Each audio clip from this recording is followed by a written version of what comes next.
the first week of spring, and Granny's swamping up her tonic for to give to all the family and her kin. Though it tastes mighty bitter, it is good for man and critter, 'cause it gets your blood to running free again. Granny's brew, it's good for you. If you're off your feet, you ought to have some too. Even Pa leaves his victuals, he just sits out front and whittles. Cousin Jethro, he's a-sleeping in the shade. Instead of doing her spring cleaning, on her mop Aunt Pearl's a-leaning. Granny better get that batch of tonic made. There's the gong. Won't be long till the family's back to feeling good and strong. Line up, everybody. First come, first served. 1, 2, 3, and 4. All right, Pearl, go ahead.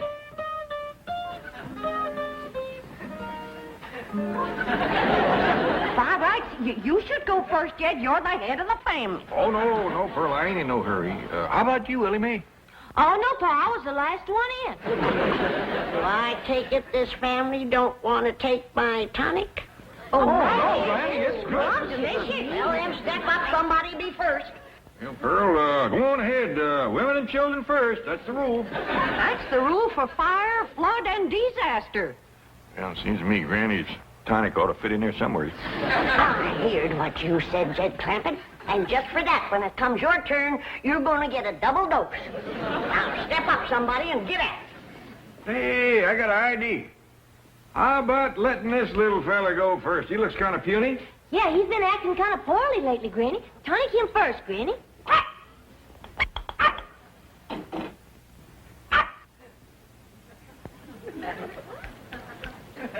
Sure seems to like it.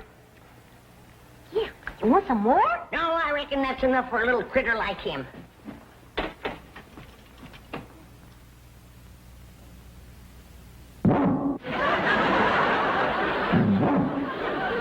Yes, they're the best batch I ever made.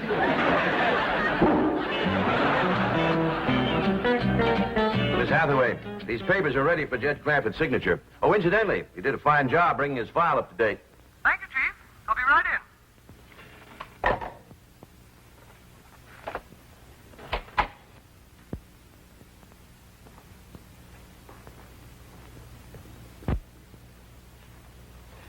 in. Mr. Drysdale, I wish to give credit where credit is due. Most of the work on the Clampett file was done by Miss Buckles here. Hmm? Buckles?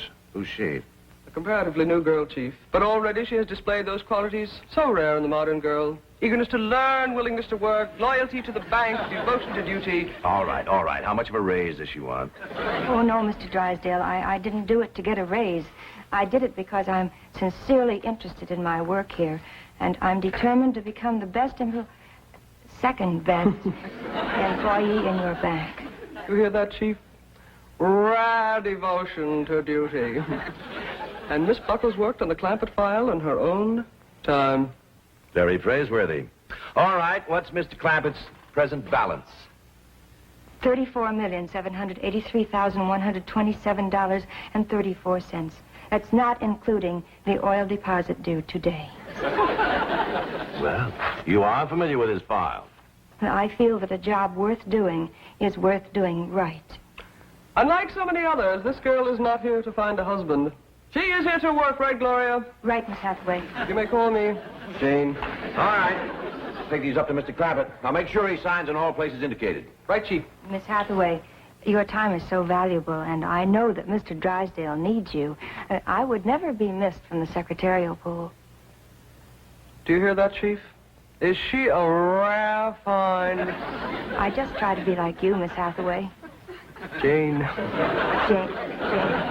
Chief, if it's all right with you, she is familiar with the papers. Huh? Oh, fine. Yeah, fine. And Gloria. Yes.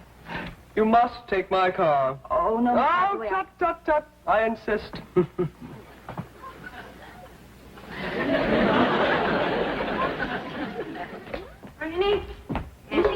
minute, Jed.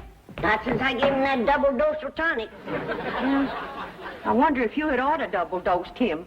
Just one dose has Jethro jumping fences. Well, Jed's an older man. He can hold his tonic.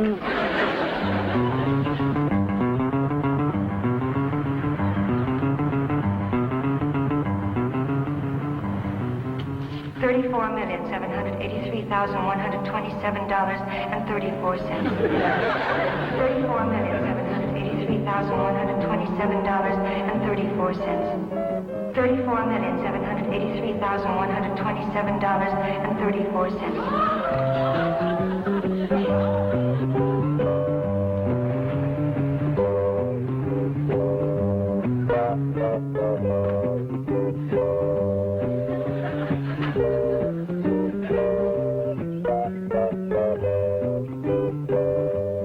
Howdy, ma'am. Well, how do you do? I'm Gloria Buckles from the Commerce Bank. Oh, it's mighty nice to meet you. I'm Jed Clampett. You? Yes, ma'am. But I was looking for a much older man. Ain't no older man around here. Might could scare you up one in the neighborhood. Seems to me I seen an elderly fella down the road a piece. No, I simply meant I couldn't believe that you were so young. Well, maybe it's 'cause I ain't. You look so young. You do look young. Is that a fact? He's holding his tonic, but that ain't all. Well, your granny has seen it with my own eyes. That girl is young enough to be his daughter. And you say he gave her a hug? Grabbed at her like a crawdad grabs bait. That old mountain goat? I didn't figure on him running wild. Your tonic. You shouldn't have double dosed him and him being a widower so long. Jed'll come to his senses. I don't know. Ain't no fool like old fool. Jed ain't old. He's old enough, but he ain't too old, and that's where the danger is. You're making a hill out of a haystack. Granny, I got a good look at this girl, and I'm telling you right now, that ain't hay. Real big city article. Not the kind of girl that Jed's used to meeting back home. Oh, girls is girls, city or country. They all come out of the same catalog. Maybe so. But the city girls make it look like there's more in the package. Granny? Earl? Oh, there you are. See what you mean, Pearl. She's wrapped tight and tied loose. I want you all to meet Miss Gloria Buckles. This here is Granny and Cousin Pearl. How do you do? I'm very pleased to meet you, ladies. Howdy. Hi. Well, ain't she just about the prettiest thing you ever did see? Yeah. Favors Ellie a lot. Just about her age, too, wouldn't you say, Granny? A mite younger. Who's Ellie? His granddaughter. I mean, my granddaughter. She's Jed's daughter. Oh, are you married, Mr. Clampett? I'm a widower, ma'am. Yeah, poor old Jed. I reckon he's come for another dose of his lumbago medicine, Granny. I reckon. Poor old feller was up all last night with the misery. A moaning and a groaning and a walking the floor. The poor old fella is past the point where liniment does him any good. Lazy horse feet all bones. Now, girl, that's just about enough of that. You both know I never had a twinge of the miseries in all my life. Knock on wood. Pearl, his mind is wandering again. Baby's fault, Granny. He missed his nap. I want to apologize for them two, ma'am. They both just think they're being funny. Well, I know what you mean. I have some elderly relatives like that myself. It's such a beautiful day. Why don't we go for a drive, Jed? Thank you, ma'am. I'd like that, Gloria.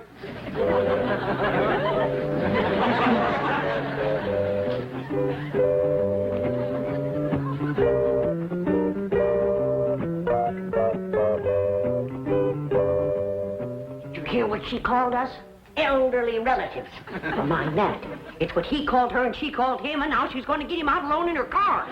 Let's get in the truck and follow them. We can't drive. Jethro can. Oh, I don't want Jethro getting no ideas from his uncle. Don't forget, he's been Tonic, too. We has nothing to worry about. Jed's a man that can keep his feet on the ground.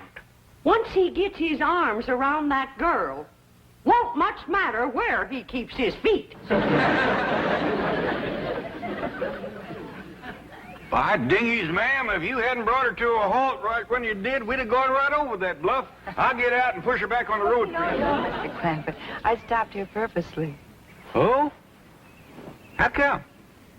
Well, it's so beautiful and I'm so lonely. Pretty woman like you. Why, I'd think these city boys would be standing in line for you. Boys, yes. Men, no. Well, I see them here all ages. Well, I'm afraid that years alone do not turn a boy into a man. I reckon I know what you mean. I blame that city down there. Something about it seems to close in on a boy and keep him small and immature all his life. Show me a boy that's grown up in the country, in the mountains especially, and I'll show you a man, a real man. You're going to think I'm making this up on account of what you just said. But I grew up in the mountains. No. Yes, ma'am. Don't let that Beverly Hills mansion fool you. I'm a mountain boy, born and bred. Of course. Of course, I see it now. I see it in those cool, clear eyes, unclouded by smog. Eyes that have looked beyond a city skyline and seen the truth and beauty of nature. I see it in this rugged, handsome face. I see it in these strong but gentle hands. Hands that have dug into the good earth, put life into it, and brought it forth. Hands roughened by honest toil.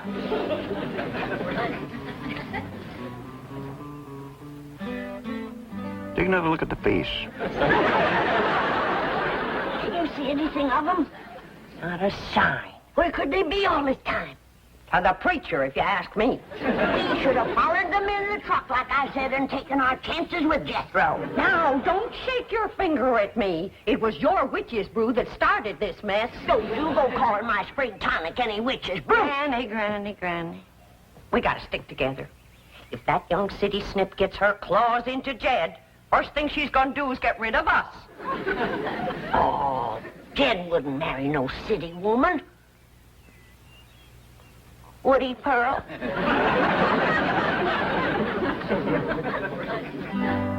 Oh, Jed. What have you done to me? Nothing, ma'am. Oh, yes, you have. You've sentenced me to a life of loneliness. A life without love. A life unfulfilled. Well, I don't know what you mean, ma'am. Honest, I don't. I'll tell you what I mean. You set a standard no man could measure up to.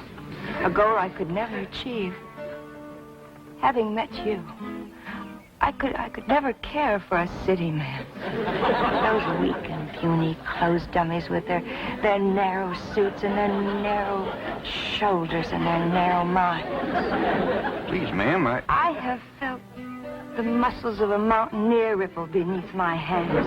Do you think I could ever be happy with anything less? No. I shall never marry. Better an old maid than a life with a man I could neither love nor respect. Ma'am, don't feel that way. Pretty woman like you, smart and all. Why, it'd be a terrible shame if you was to never to get married and raise a flock of young'uns. No. Please, ma'am. I'd feel terrible if I thought you was wasting your life this way. Please change your mind.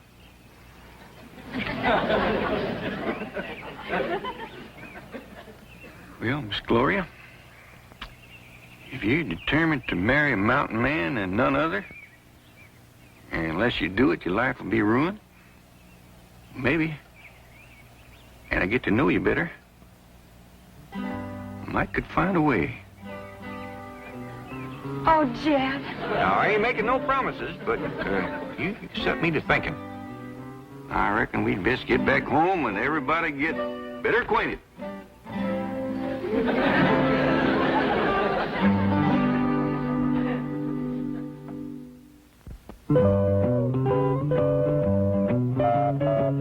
Here they come, Granny. Here they come.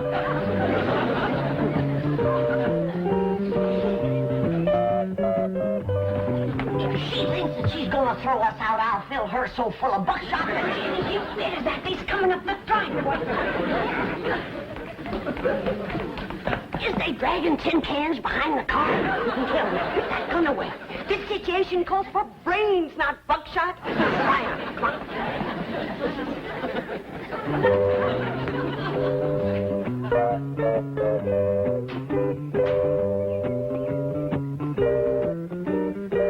Partner, forgot your pocketbook. Oh, those are some papers Mr. Drysdale wants you to sign. Well, come on, let's get in here and get busy. You've got a lot to do with signing and dancing and getting better acquainted.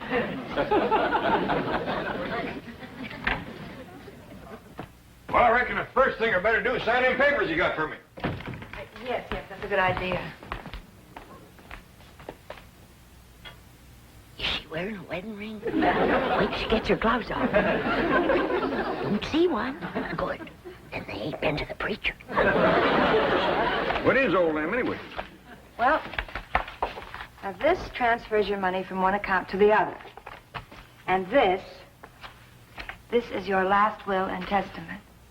They ain't been to the preacher, but they've been to the lawyer. And that's just as bad, or worse. We gotta stop him. Oh, there you are, Jed. We've been looking all over for you.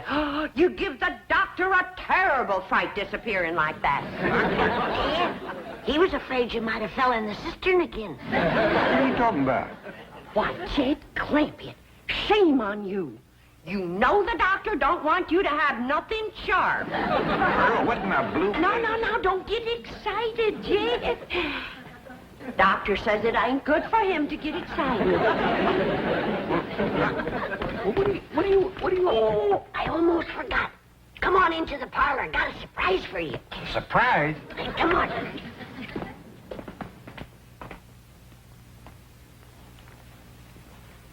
All right, what's the surprise? Well, the surprise is what Pearl and me found out about that woman while she was gone. What'd you find out? She's a spy. For one of them foreign nations. Which one? Minneapolis, Wisconsin. Yeah? Poor old fella. He ain't been himself since that mule kicked him in the head. I suppose he's been giving you that star about having lots of money and this house being his and all that. Well, I did get the impression that he was a very wealthy man, yes. Don't have a cent. Not a red penny to his name. Is that a fact? Yeah. But it ain't his fault, poor old thing. He didn't mean no harm. The mule kick. Shook a few things loose in the loft. Leave Kansas City, Illinois? Now, Granny, I want you and Pearl to stop all this nonsense and listen careful. You go out and round up Jethro and Ellie Mae. I want the whole family to get well acquainted with Miss Buckles here, because when you do, I just might have an announcement to make. What about Jay? You'll find out in due time, Pearl. Now, you and Granny go on, Scoot. This beautiful young lady here is going to teach me how to dance city style. That's right, Mr. Drysdale. We didn't know who else to call. But we think this here woman's trying to get Jed's money. Well, she says her name is Gloria Buckles, but I don't know. What? Oh, well, yes, sir. Yes, sir, we will. Bye. Mr. Drysdale must know that woman. He's a-coming right over. Paul gonna marry up with her? Oh, child, we hope not. We pray not. Why, Granny? Well, I got to look at her, and boy, she's pretty. Beauty is only skin deep, son. Well, she must have awful deep skin, because every place I could see was... Now, Mr. Drysdale says we's to keep her here till he comes. I'll watch her, Ma. You want your car. How about I throw a down set on her? Good idea. I'll set with you. No, Jed ain't gonna hold still for nothing rough. Now, Ellie, you and Jethro keep an eye on things. Granny and me's gonna do some plotting and thinking.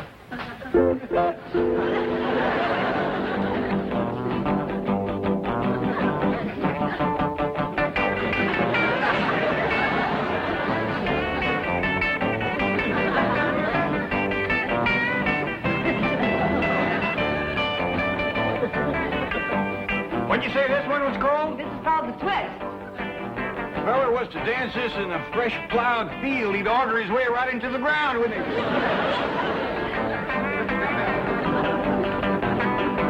Hey, Jethro, come on in. You want to dance? I'd heap rather dance with her, Uncle Jed. That's what I had in mind, boy. Miss Buckles, this here is my nephew, Jethro.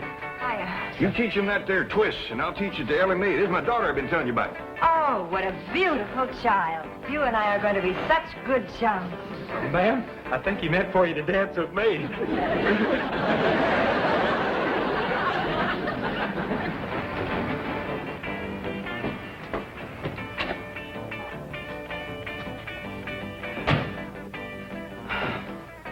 We're in time, Chief. There's my car. Yes, now where's your protege? That loyal, devoted, hard-working gold digger. I still can't believe it. So shy, so retiring. She'll be retiring if she hooks Jed Clampett.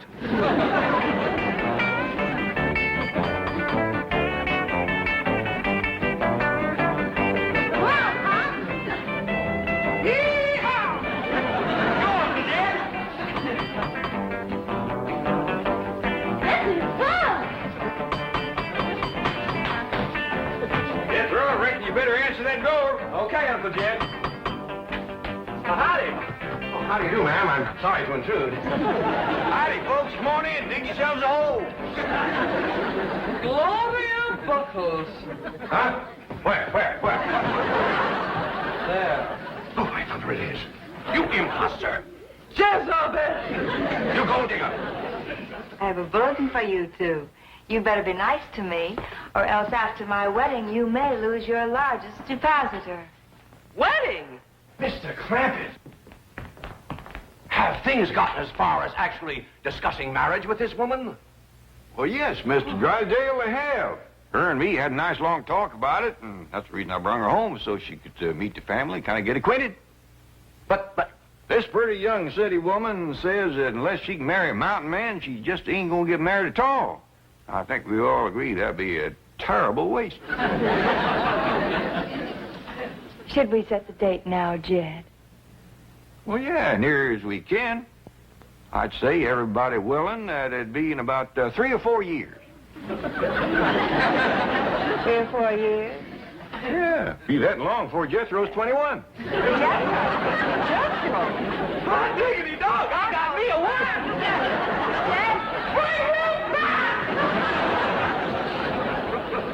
Paul, ain't you gonna marry up with that city woman? No, Ellie, us old foxes is trap shy, especially when the bait goes to chasing us.